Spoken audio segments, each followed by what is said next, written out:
Okay, good afternoon and welcome back everyone to our options education webinar series. My name is Tony Zhang. I'm the chief strategist here at OptionsPlay. And today we're here to talk about a topic that is quite important for a lot of investors, not from the perspective of the fact that you necessarily need to trade this immediately, but as an educational session so that when you do need it, you're prepared, especially around a market correction or around a volatile market. There tends to be a lot of panic. There tends to be a lot of emotion.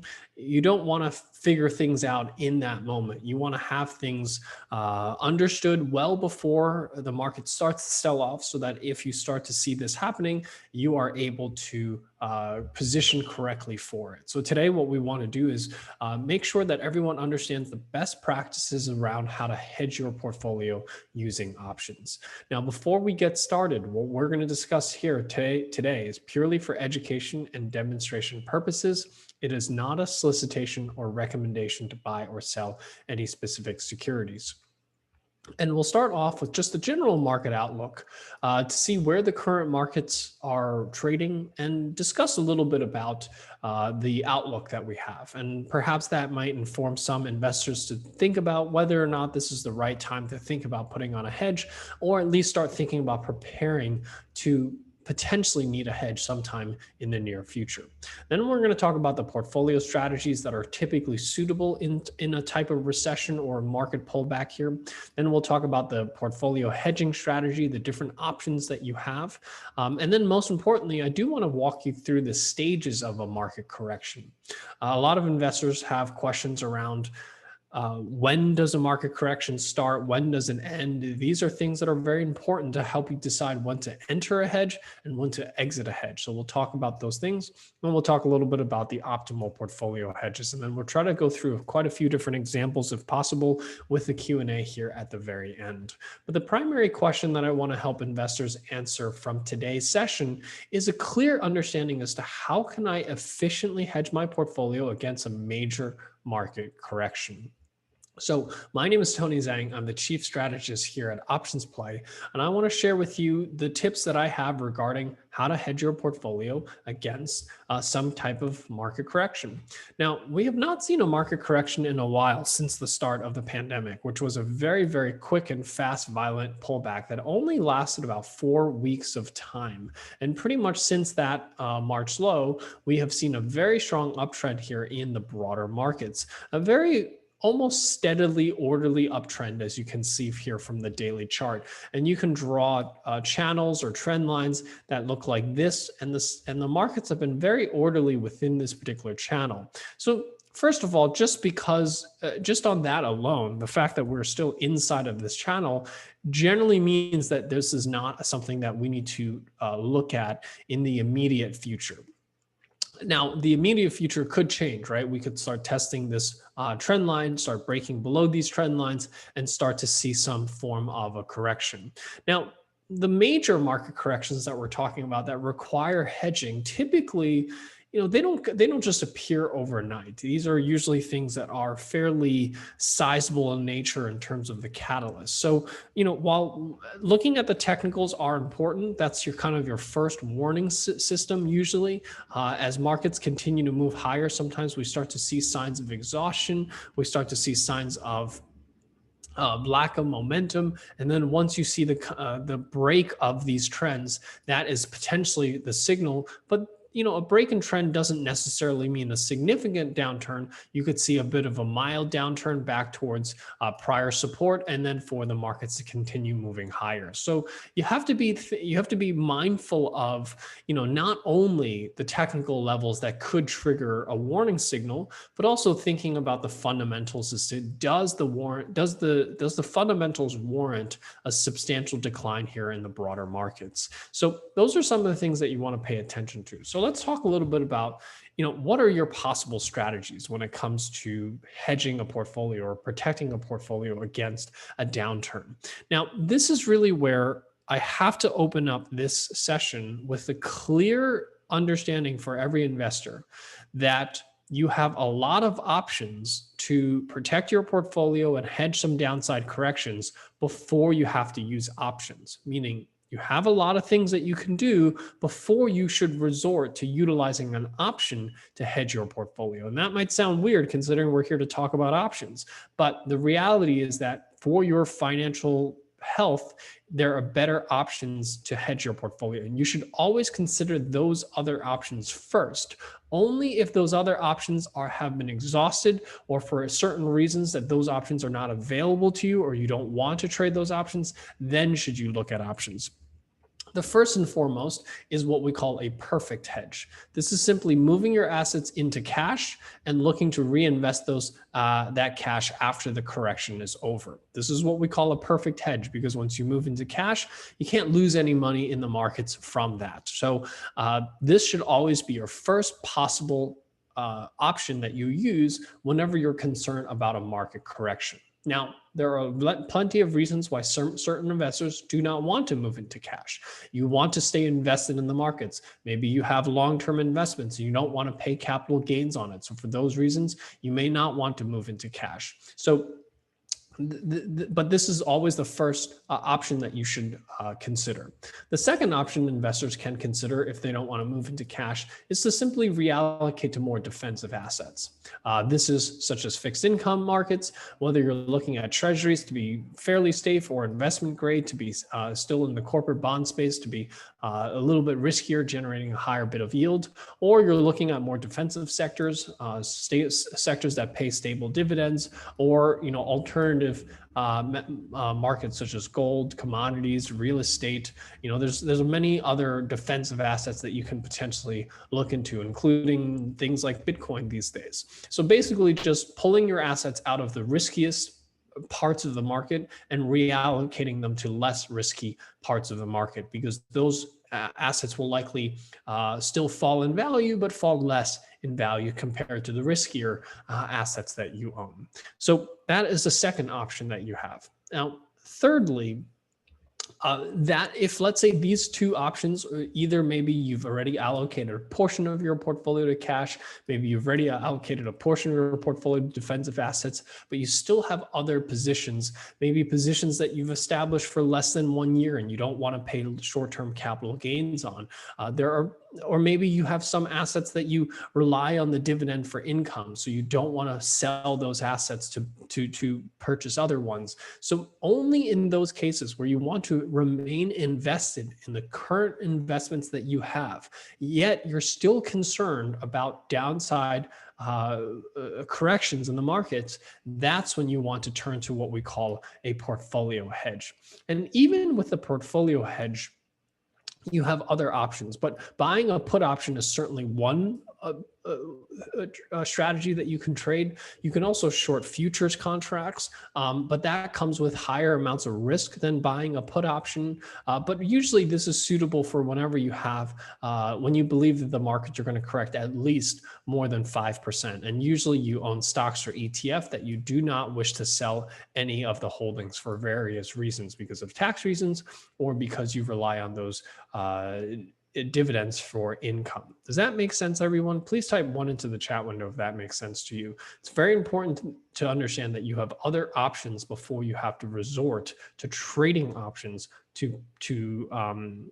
to protect your portfolio, because the perfect hedge and reallocating have substantially lower transaction costs and have substantially lower risk to your portfolio than buying a put option or shorting a future or something related to a portfolio hedge that we're going to discuss here today.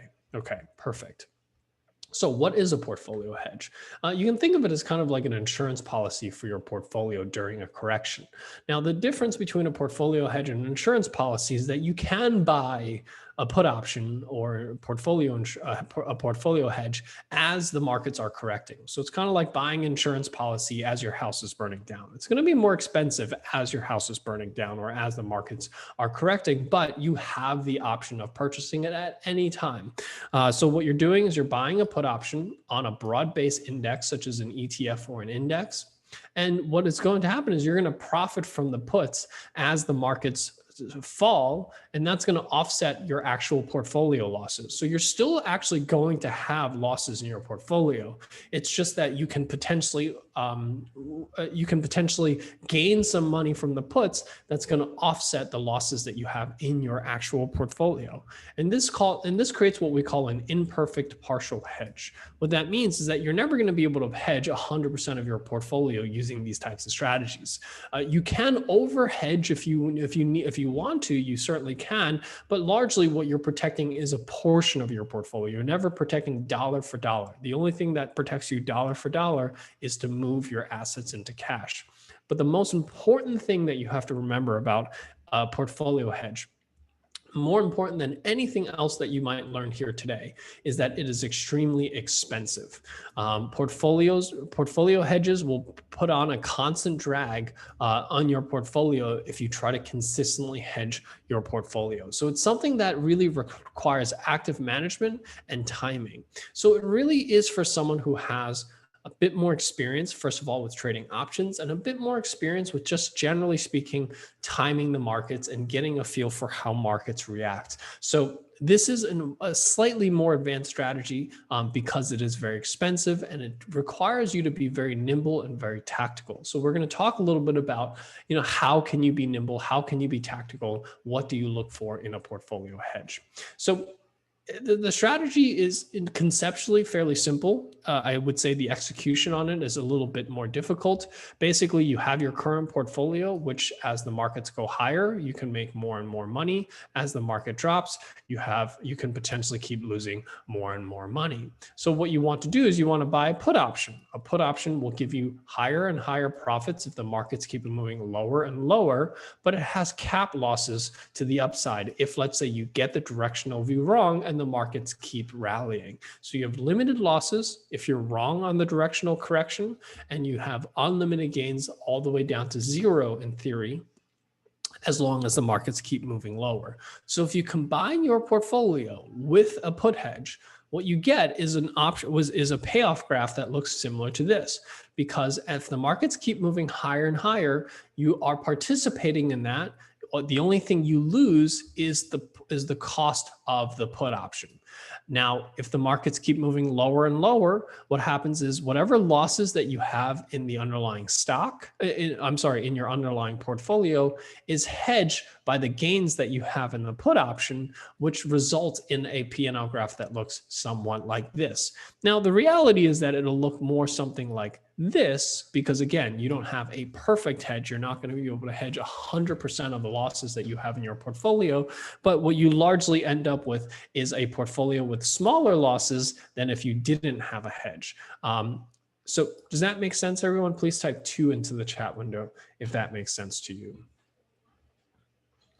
Perfect. Okay. Not conceptually quite simple to understand. It's just that the execution on it is not as simple. So what I'm going to walk you through here are the 3 stages of a market correction.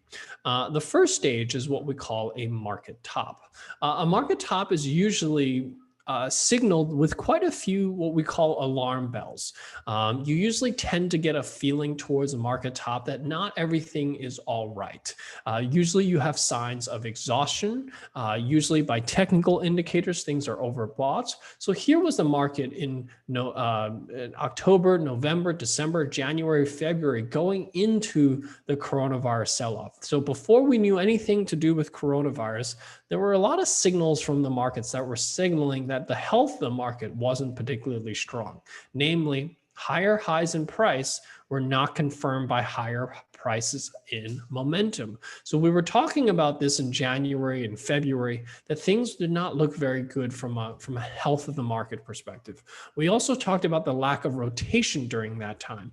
If anyone wants to go back and look, back here in January and February, as markets were reaching overbought conditions, we were seeing that there were only 2 sectors leading the markets higher, technology and discretionary. The rest of the 9 sectors were not participating on this move higher. So you have equity markets pushing higher, signaling exhaustion, lack of rotation, and not all the stocks were participating on these rallies and not confirming those highs. If that and if anyone kind of can draw some parallels to the markets that we're seeing today, there are a lot of parallels. Now, I will say some of those have corrected a little bit here over the past week or two, where we're starting to see a little bit more rotation. We've seen some of the negative divergence resolve itself. And just because you see these signals does not mean you're going to get a market correction. You still need to have an external catalyst, an external factor that comes in.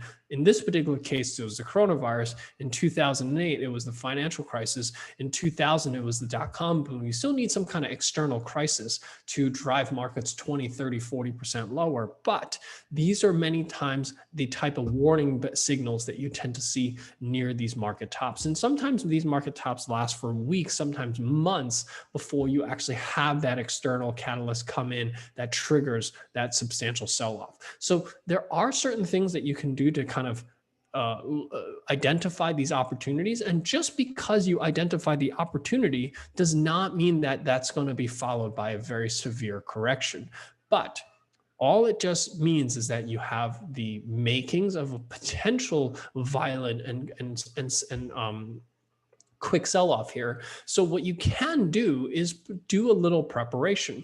And I would say most of the time, those preparations will just yield small gains and not really lead to the need to buy protection on your portfolio. But when it does happen, when you do have that big correction to the downside, you are prepared. And what can you do in this particular condition? What you can do is, generally speaking, collect premium, sell cover calls, sell credit spreads, collect premium during this time. Because as I said before, you can buy insurance when your house is on fire. But when you try to buy insurance when your house is on fire, it's going to be really expensive. So what can you do is when you start to see smoke, start collecting premium, so that if it erupts into a fire, you have some premium, you have some income that you can use to eventually buy those put options, which will be expensive. But you don't want to buy puts too early. If you bought puts every time it smoked, guess what? You're gonna be paying a lot of premium or a lot of insurance premiums for things that you don't actually need protection for. And just to put that into context, if you look at the 1 month returns in the S&P 500 since 2000, the number of times that the S&P 500 declined more than 10% was only 4 times out of 247 months. That's 1.62%. The probability of a 10% move in a single month is really, really low. And you really have to understand that. So just because you see smoke does not mean there's going to be fire. This is, just not the case. A 5% decline happens a little bit more often, but still only 12% of the time. That's it's only about 1 in 10 times that you see some smoke will it result in a 5% decline, which is kind of the bare minimum that we need in order for it to be worth our while to even put on a hedge. Anything less than 5%, I generally tend to find it's not worth putting on a hedge. The cost of it is just not worth it. And then lastly, a 3% decline happens 42% out of the months, and that's only 17%. So these numbers are relatively low when it comes to probabilities. So it's really important that you understand these probabilities and understand that when there's smoke, you can prepare for it, but most of the time you're not actually going to need it because most of the time it doesn't turn into that fire. Does that make sense? Please type 3 into the chat window if that makes sense to you. Perfect. Okay, so let's now talk about a market correction. And the question for a lot of investors is, how do I know a market correction is happening? And the reality is that it's tough to do, right? You have to look at, the technical certainly is typically your first warning signal. Usually there's some kind of fundamental catalyst to it as well. Usually you'll see it all in the news in terms of the headlines. But another way that you can measure panic in the markets is to look at the VIX. The VIX have VIX futures, and you can look at the front month VIX and you can look at the 3-month VIX. And a good way to kind of get a sense for whether the market is in panic mode or not is to see if the front month VIX, which is the 30-day VIX, is higher than the 90-day VIX, the 3-month VIX. And when you tend to see that the front month, the 30-day VIX, is at a higher level than the 90-day VIX, the 3-month VIX, that means that the market is kind of in this panic mode, meaning the expected volatility over the next 30 days is higher than the expected volatility in the next 90 days. Usually, the expected volatility in 30 days is lower than the expected volatility in 90 days because there's just simply more uncertainty in 90 days than there is in 30 days. But when the market goes to an extreme, or what we call contango, that means the front month VIX it just gets to this extreme panic and trades at a higher expected volatility the next 30 days than the 90 days. That's usually a pretty good signal that things are in panic mode. Things are going to get really ugly. So here's a chart here. So before I was showing you the chart prior to the coronavirus sell-off, right? And then we had this major sell-off. Well, what we see here, and I'm sorry, but the date got cut off here, but if I'm not mistaken, this date, let me see if I can find that on a chart here.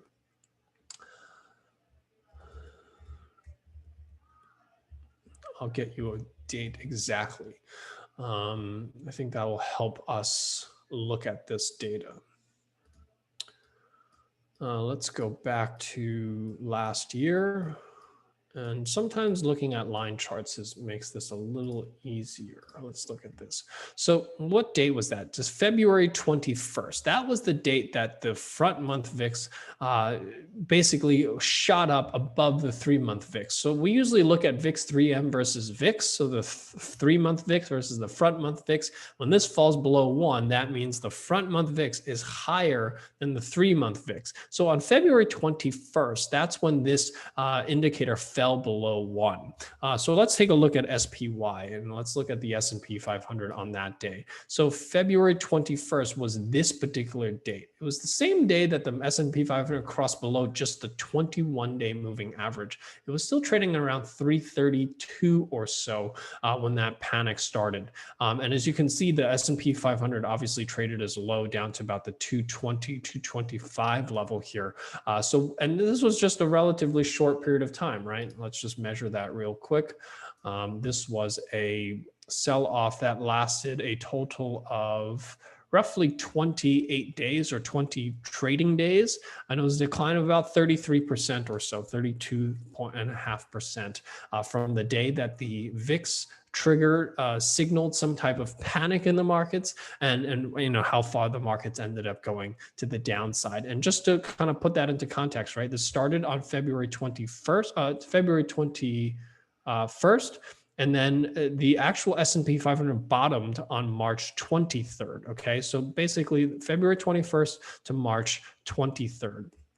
So the VIX gives us a pretty good signal potentially for the start of a correction. And this is always hard to in itself time. So when do you go on and start putting on a hedge? And I will say since the start of the pandemic, that indicator has only signaled one other time below 1, but it literally was there for just a couple of days. This was on October 26th before the election. It signaled it for a couple of days, but it quickly went back. And we also had one here on January 27th and quickly gone back. And we haven't seen one since then. So this just gives you a sense for, you know, this particular indicator. Out of the last year, this was the only time it stayed below 1, and it stayed there until April 23rd. So it's a much better indicator for entering a hedge. It's not a particularly good indicator necessarily for exiting a hedge, but I'm going to show you a better indicator for exiting the hedge. But before we move to that, does this make sense to everyone? Please type 4 into the chat window if that makes sense to you. Perfect. And for those of you wondering, how do you get this, right? You can actually just literally Google VIX 3M if you want, and VIX, you can get it just from Google if you want. I just use this charting tool to make it a little easier for me to visualize, but if you don't have access to these tools, you can certainly just Google VIX 3M. It is an indicator that you can get from SIBO for free. So the question though is, so now that we've determined the strategy, we've determined when do you start to see the smoke and start preparing for it. When do you actually pull the trigger when you think that there's fire and you buy that protection? And lastly, when do you say, okay, things are cleared out. Let me get out of my hedge. Let me get out of the trade. And this is really where you see capitulation and market bottoms. And this is also where we go to the volatility indices, but we look at it in a different fashion. We look at the VIX itself. And like I said before, the market bottomed on March 23rd. That was the lowest day on the S&P 500 after the coronavirus sell-off. But what I have here on the orange line is the VIX itself.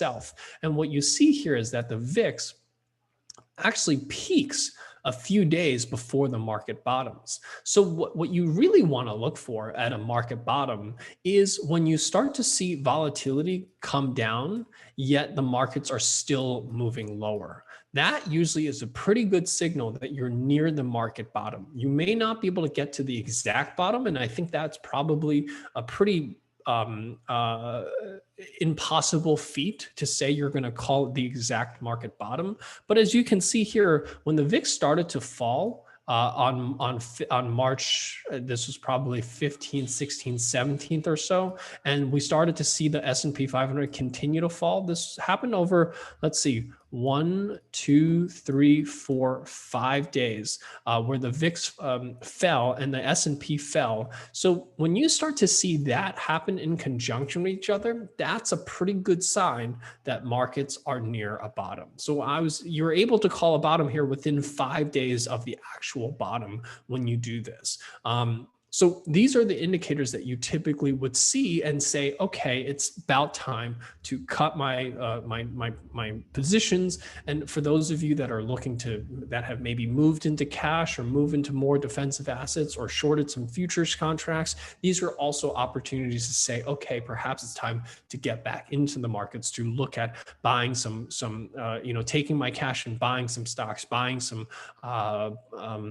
assets, if you will. So that is how you can go about thinking about where the market bottoms. Does that make sense? Please type 5 into the chat window if that makes sense to you. Perfect. Okay, so now let's talk about the actual strategy itself, right? So we've talked about conceptually the strategy. We've talked about some of the triggers to get in, to get out, with some of the warning signals. Now, how do you actually go about putting on this hedge? So first and foremost, what you have to do is figure out a hedging instrument. So this is really where you have to find an index that's correlated to your portfolio. We all have different portfolios. Some of us just have a bunch of ETFs. Others have very focused portfolios. Some of us have just a single stock in our portfolio. We all have very, very different portfolios. So you have to figure out, what is your portfolio like? So if you have a very well-diversified portfolio, you've got 70, 80 different stocks that you have across all the different sectors, well, sometimes the easiest thing to do is just to pick a major index like the S&P 500, and you're done for picking an instrument. Some of us have more focused portfolios. Some of us maybe have a lot of oil and gas in our portfolio because we worked in that industry, or we have a very tech-focused portfolio because we like a lot of tech stocks, and a lot of people do. You want to pick an index that's that's tied to your portfolio. If you have a very specific sector-focused ETF, use one of the sector ETFs. If you have a lot of real estate in your portfolio, use the real estate ETF. But you have to find a portfolio that fits, or an index or ETF that fits your overarching portfolio. And for those of you that want to get really technical, you can say that half my portfolio is tech, half my portfolio is real estate. So I'm gonna hedge half my portfolio with XLK and the other half with XLRE. That's totally fine as well. If you have a small cap portfolio, use IWM. So just figure out what your portfolio is like and find an index that's closest to that. Does that make sense? Please type 6 into the chat window if that makes sense to you. And most brokerage firms will have some kind of tool that gives you this type of analysis. This is a tool from Morningstar called Instant X-Ray, but pretty much all brokerage firms have something like this. It gives you an idea as far as, do you have a large cap growth portfolio? Do you have a small cap value portfolio? So for example, this particular portfolio portfolio was almost all large cap, very small exposure to mid cap. So, and it was a pretty well balanced between value, core, and growth. So, for something like that, you would use a balanced ETF like SPY or SPX or something like that. But if you have a very tech focused portfolio, just figure out the thing that's closest to your portfolio. So that's number one. Number two, it comes down to selecting the expiration date and strike prices for your put hedge. And this is really where it depends on kind of what type of hedge you're trying to put on.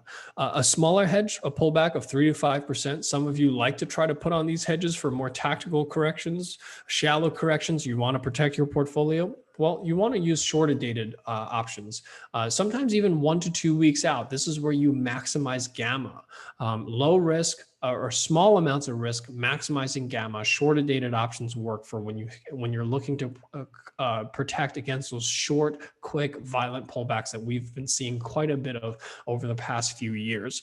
And then for those of you that are looking to hedge a much larger correction, 5 to 10% or greater, that's really where you want to use a longer dated option. So greater than 2 months time, 2 months or so is usually a starting point, because longer dated options minimize time decay. What you want to do is you're going to be holding on to that trade for a bit of time, especially if you're concerned about a correction greater than 5 to 10%. You want to make sure that during the holding period, you have a minimum amount of time decay. So a longer dated option is usually suitable for a bigger correction. And then when it comes to strike prices, this is really where, just like an insurance policy, you have different choices as to how much coverage do you want. Do you want catastrophic coverage that will cover you in a major downside correction, or are you looking for comprehensive insurance?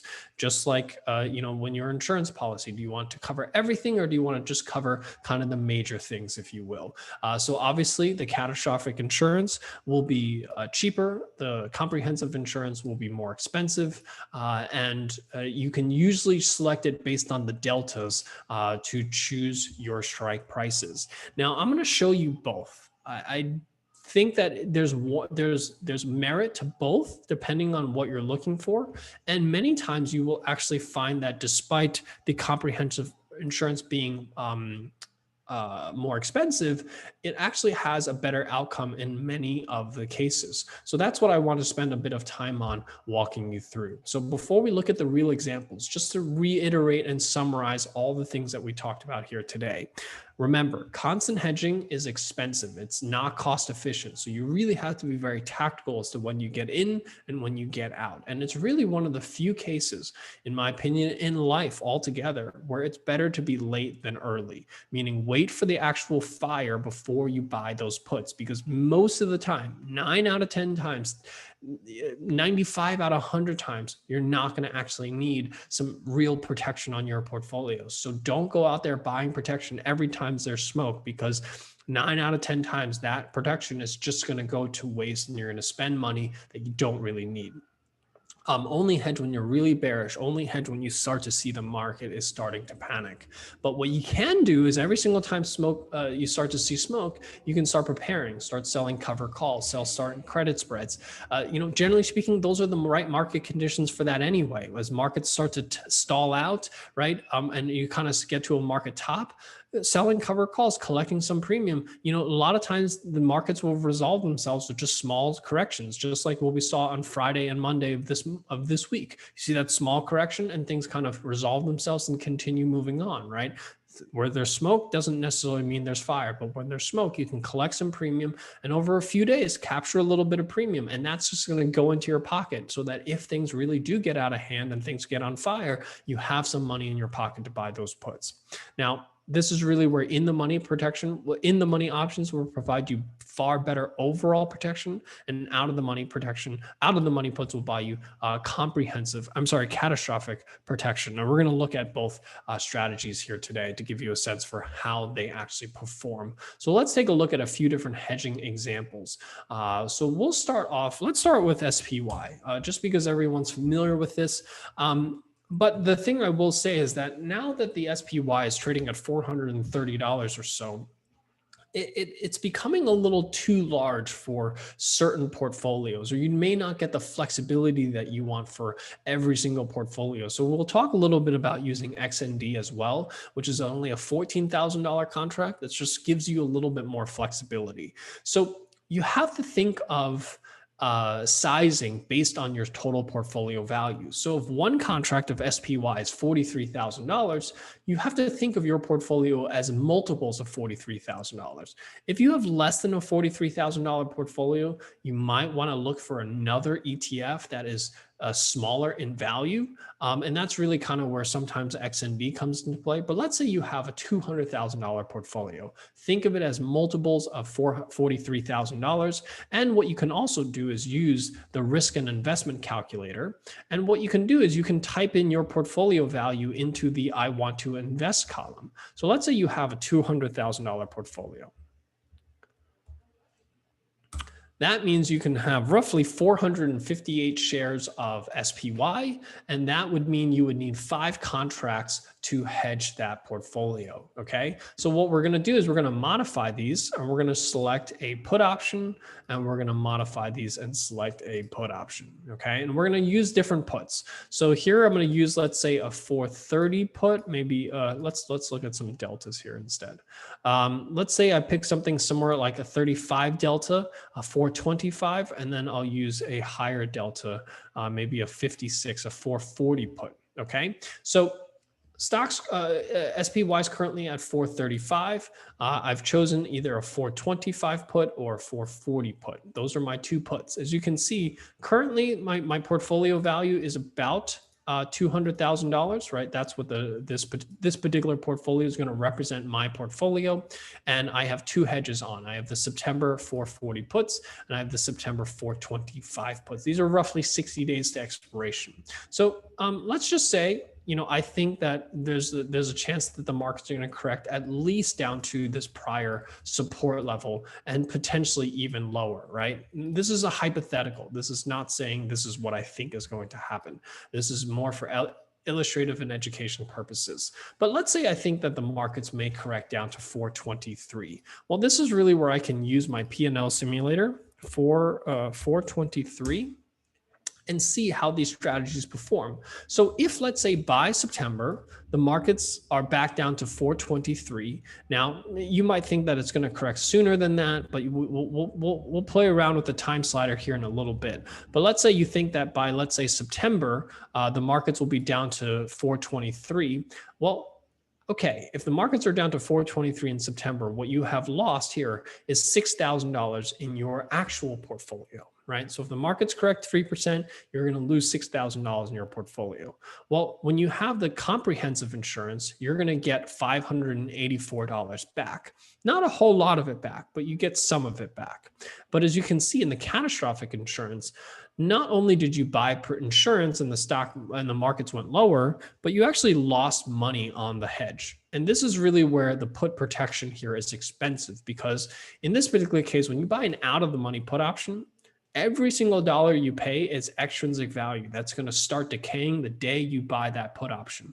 So you have to have a big enough move again in the direction that you expected to overcome the cost of the put. In this particular case, the move down to 423 did not offset your time decay. So not only did you lose money on the put option, not only did you lose money on your portfolio, you also lost even more money even trying to put on a hedge. And this is one of the I would say the negatives of buying these catastrophic insurance. It's cheap, but if the market doesn't really move, you actually lose more money in that trade. And this is even compounded even further. As you can see, if this goes on even further, what you have is you have a $6,000 loss and another $530 loss. In addition to that, when you buy the cheap insurance, if you will, the comprehensive insurance will give you some of your losses back. Not a whole lot, but it gives you some of it back. You really need to see a bigger move to the downside before things start to work out in your favor. So let's say, and generally speaking, if you're just concerned about a pullback to 423, you should not be buying put options. Only if you start to see things really accelerate below 423, and now you're thinking, well, maybe this could go down to 403, back where it was the lows back here in May, then maybe you might want to consider looking at some protection here. So here, as you can see, if the markets go down to 403, then here I've lost $15,000 in my portfolio, but I make $2,400 back, $2,500 back from my put option, versus here I only make $1,468 back. Oh, sorry, you're right. My bad. I knew these numbers were not looking very right. I have to modify these to 5 contracts. Thank you so much, Lou, for pointing that out. So this looks much better. So let's go back. Let's go back to our first example, $423. So as you can see, I've lost $6,000 in my account, but I've made $2,500 of that back because I bought the more expensive comprehensive insurance. But as you can see here, if the markets move down to 423, not only do I lose $6,000 in my portfolio, I lose an additional $2,600 in addition to that because the markets move lower, but it didn't move lower quite enough. So thank you so much, both LJ and Lou, for pointing that out. Does that make sense here? This is really where I think it hurts for a lot of investors, right? You buy some protection, but you went for the cheap option. And what happens is that even though you got the directional view right, because it didn't move far enough, or because it didn't correct far enough, you actually lost more money in addition to the money that you've lost in your portfolio. And I think that probably will hurt a lot of investors thinking about this. So that's the first issue, if you will, when you buy these cheap insurance policies, is that they only really kick in if you have a big move to the downside, versus the comprehensive insurance, as you can see, already kicks back $2,500 back out of the $6,000 that you've lost. Okay. Now, if the markets start moving significantly lower here, let's go back to, let's say, 414. This was the lows from June or so, right? 414. Here, as you can see, now I've lost $10,000 in my portfolio, but I get almost $7,000 back with the comprehensive insurance. So the more expensive insurance, and remember, this is $6,000 out of a $200,000 portfolio. That's still 3% of my total portfolio value that I'm going to lose if this doesn't work out. This is roughly closer to a little over 1.5% of the portfolio value that I'm risking, right? So this is risking 3%, this is risking 1.5%. And I see a lot of investors tend to go for the cheaper option. But as you can see, out of my $10,000 loss, I'm only getting $1,800 back. So very little protection for my cheap insurance. Only if the markets really start to dip, right? So as you can see, if the markets drop down to, let's say, 404 or 395, here, I'm starting to lose some serious money, $18,000, $19,000 back. My comprehensive insurance is basically going to kick back almost all of my losses. So I lose $19,000 here, I gain $16,000 back. The catastrophic insurance kicks me back about half of that, a little more than half of that, $11,000, which is certainly going to be a lot better than when I lose money on this particular trade. But this just starts to show you, the difference between the performance of these strategies. So does that make sense? Please type 7 into the chat window if that makes sense to you. Now, here's the challenge, right? When you have a $200,000 portfolio, you have a lot of choices. You can be flexible with the contracts. You can choose 3 contracts, 4 contracts, 5 contracts, even 6 or 7 contracts if you want to over hedge. But for those of you that are working with like a $10,000, $20,000 portfolio, you don't have that same flexibility. And that's really where you could use an index option like XND, the micro NASDAQ 100 index. This is a $14,000 contract. So as long as your portfolio is in multiples or close to about $14,000, you can trade them. So if you have a $25,000 contract, you could trade 2 contracts of this, where even a single SPY contract would be too large for you. So depending on the size of your portfolio, you want to choose a product that also suits you. And the new XND micro products is suitable for someone with a smaller account. Now, this is a product on the NASDAQ 100 index. So it's really only suitable for those of you that have a tech-focused portfolio or a tech-heavy portfolio. So just keep that in mind when you're doing this. But what you can always use OptionsPlay for is to use the index itself as your proxy for your portfolio. Set up 2 put options next to side by side for that. And choose a few different strike prices. You can choose one in the money. You can choose one that's out of the money. So maybe you choose the 155, 145, and you can use the P&L simulator to see, well, how do these strategies perform next to each other if the markets were to correct? And you can always use the risk and investment calculator to put in your portfolio value. So let's say you have a $25,000 portfolio. Well, you can use these portfolios to track, and model out exactly a $25,000 portfolio and exactly how much money you would lose in the markets and exactly how much money you would gain back on the put options if you were to purchase those puts. So this tool is really designed to help you model out, your portfolio as well as how your hedges are going to play out for your portfolio. So hopefully this helps you better understand, the strategy, the different things that you should look for to determine when to get in, when to get out of the trades, and how you can model out different possible puts that you can put on your portfolio when the things really start to get ugly and you are prepared for it. I do recommend for investors, don't wait until the markets panic before you start to take the time to learn the stuff. Learn the stuff now so that if the market starts to sell off for whatever reason, anytime between now and next year or next, then 5 years from now, that you know exactly what to do if and when that moment happens. When the markets are on fire, people panic. And you don't want to be the same person panicking, trying to figure out how to do this. You want to be calm. You want to know exactly how to do this, how to model it out and figure out what strike price you want to use, what expiration do you want to use, and know exactly how much you are getting protection for, and not be that person who basically, as the market's correct, and I'm not sure why I've lost $17,000 or $1,700, but I'm only getting $538 back for my put option. I thought I would have gotten better protection. Don't be that person. Figure these things out now ahead of time. Know exactly what your risks and rewards are before you get into one of these trades. So with that covers what I wanted to share with you here today. I hope that this was helpful in giving you a better understanding as to the different metrics that you need to look at and how you can model these trades out for your own portfolio. So with that, what I'll do is I'll open this up for Q&A, and I'll try to answer as many questions as I have time for here today.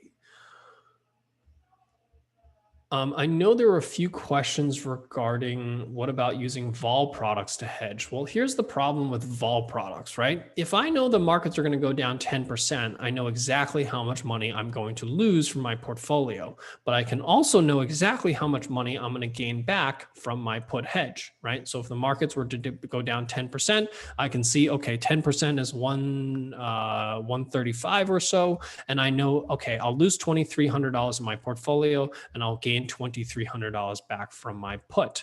Well, guess what? If you use a volatility product like VXX, well, tell me how much VXX is going to move up by if the markets move down by 10%.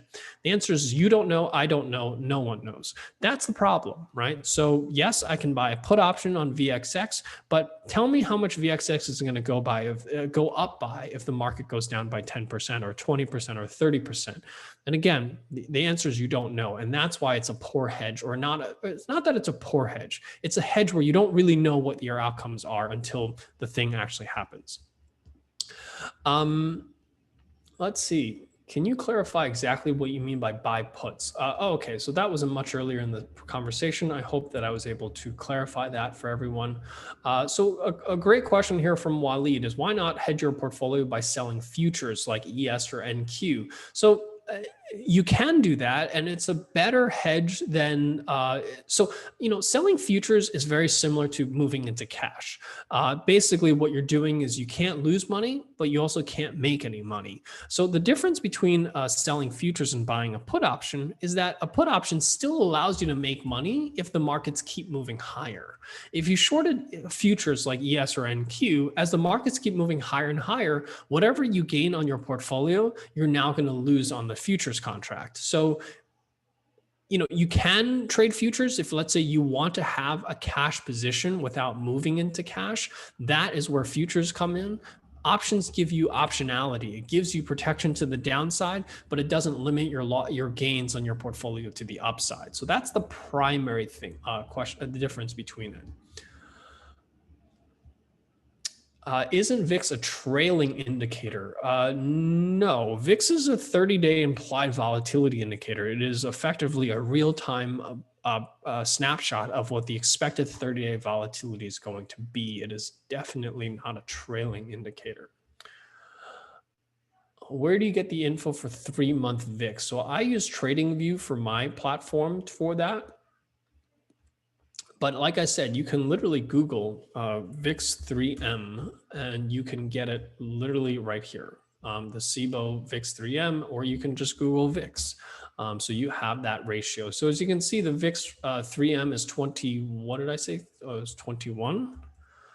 2186 in the front month is 17. So 2186 divided by 17 something, that's a ratio of 1.28, well above 1, right? You want to look to see if when this ratio falls below 1, that is usually a time to think about buying puts. Or that's a time that you should probably think about doing some type of hedge, not necessarily buying puts.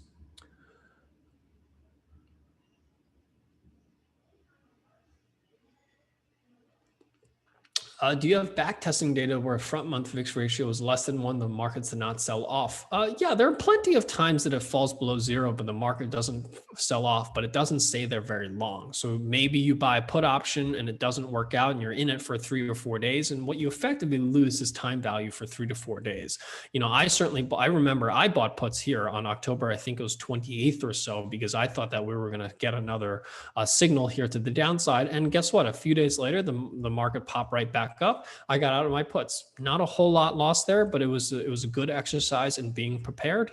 But as you can see, historically, it doesn't happen very often, and it doesn't stay there for very often. Most of them happen to be below 1 for very short periods of time. You get spikes from time to time, but they don't happen very often. So this is something that you can go back and back test, but the last time we saw any sustainable move to the downside was on February 21st.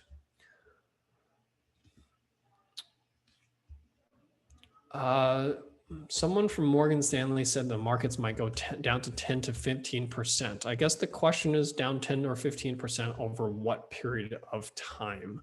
I certainly think that that's very possible. I don't know that that's very likely per se, but I think that it's certainly possible. Can you hedge against leaps to protect them? Yeah, absolutely. It doesn't matter whether your portfolio is made of stocks or options. As long as it's a portfolio that's going to fall in value as the markets fall, you can use puts in theory to hedge. But maybe you might be better off just selling the leaps. That's another thing to consider, right?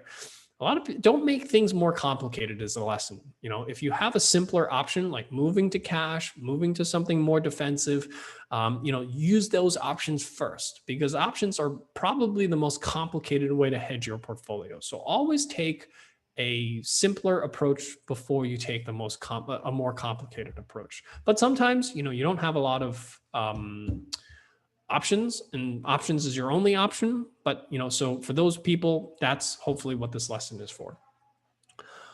What is the date to expiration call spread should we sell? So for those of you that want to learn more about credit spreads, I do a lot of education on this. You can find them on our YouTube channel. But the optimal expiration date for a call credit spread is 45 days to expiration. What about buying a put spread to reduce cost or a collar? So Greg, these are all great variations of what I just said. Absolutely. So a collar is similar to what I'm suggesting, is selling calls now to hopefully buy puts later. So that's kind of like a collar. You can also buy a put spread. They are absolutely right. So you can say, okay, instead of just outright buying a put option, you buy a put vertical. And that is a very viable strategy to utilize. It does lower the cost, but it also limits the downside protection that you get. So it's another way to lower the cost of protection, but you're trading it off somewhere else. With the catastrophic insurance, you're just not getting as much insurance. With the put spread, you're just getting insurance down to a certain amount. And if it keeps falling below that, you're not getting any further protection. My portfolio moves more than the market indices. Should I buy more contracts? Very good point, Wei Hong. So there is a thing that you can use called portfolio beta. So what you can do is you can calculate portfolio beta. Most brokerage firms do. And what you can do is you can multiply your portfolio value by its portfolio beta. So what that means is that let's say you have a $200,000 portfolio, but you have a portfolio beta of 2. That means you should actually enter $400,000 into the calculator. So you can multiply your actual portfolio value by the beta factor to get your kind of true portfolio size, if you will, from a volatility perspective, and then calculate number of contracts based on that. When the market recovers and you still have time left on the LP SELT, I'm not sure, LP STO SP higher and turn into a bull put spread, correct? Long put. I'm not sure I understand your question, Bob. I guess your question is, can you turn into a bull put spread? Can you turn your put into a bull put spread? I suppose you could, but you would have to have sold a put that's relatively at the, you would have to have,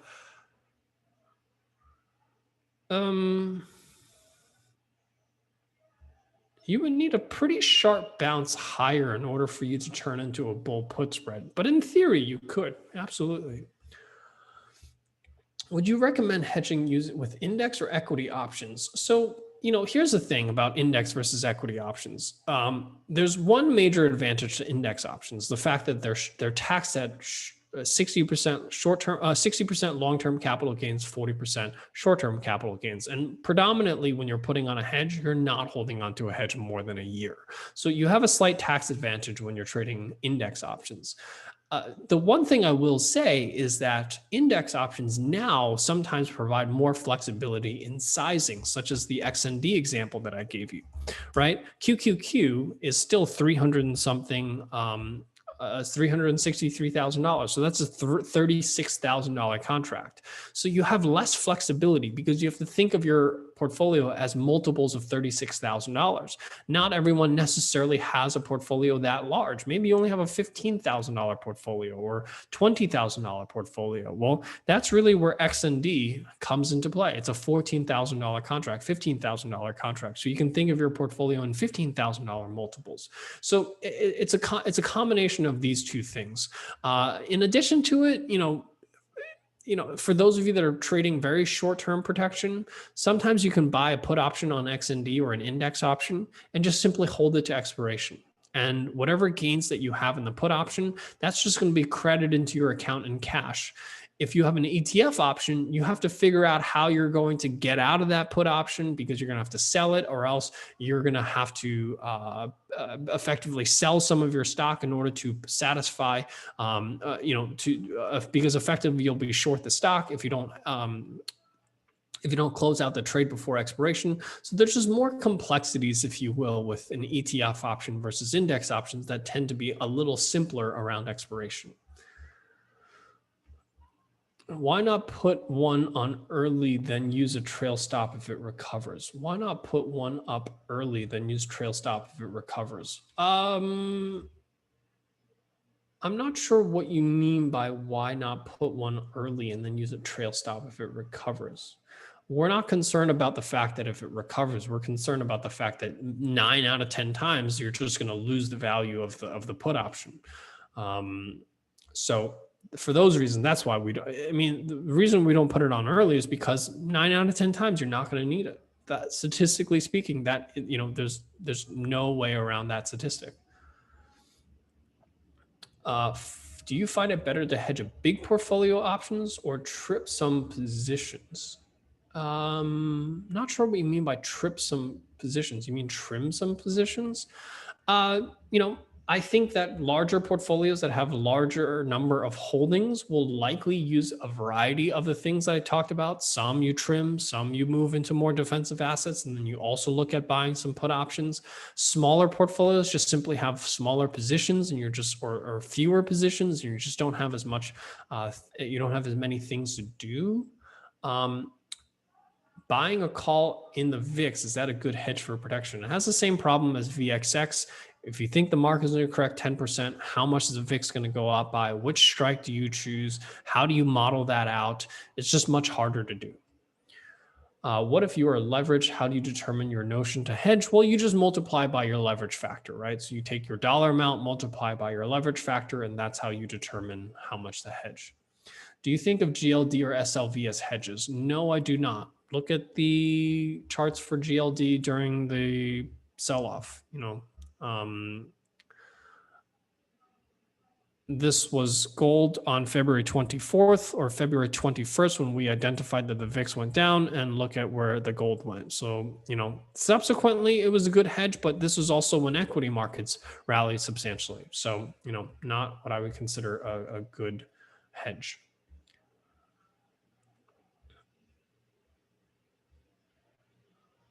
In a pure options portfolio, do you tend to maintain a slightly bullish delta by having some bearish trades, i.e. sell some bear call spreads, so you're not exposed completely to the downside? Absolutely. It really depends on the number of positions that you like to have, but usually you would want to have at least a couple of, one or two bearish positions, if you will, in the form of either a cover call, a credit spread. Those are all ways that you can have some bearish trades in a bullish market. Recently, I bought some out of the money puts out to September. Would you suggest using a trail stop at perhaps 50%? Yes. So just like any other put option that you purchase, cutting losses at 50% is a good practice, even if you're talking about buying hedges. What about SQQQ calls for hedging? Well, here's the problem with SQQQ. SQQQ only gives you the inverse over a single trading day. And just look at the amount of transaction cost that's bled out of the option. So I don't think these leverage or inverse ETFs are at all any good for trading, especially as a hedge, because you are paying the transaction cost. There's no benefit to these. You're just adding more transaction costs. These are less liquid than trading queues themselves, and you are going to just pay more to trade these. Would you consider buying 2 to 3 times put options? No, I don't really see the need to do that. I mean, if you're looking to try to profit from a downside move, sure. But that also means you're taking 2 to 3 times the risk if it doesn't materialize. How about selling collars for the long positions? Well, that's sort of what I'm suggesting, Cindy, is as things get overheated, as things get exhausted, you look at selling cover calls to buy your puts. That's effectively what a collar strategy is.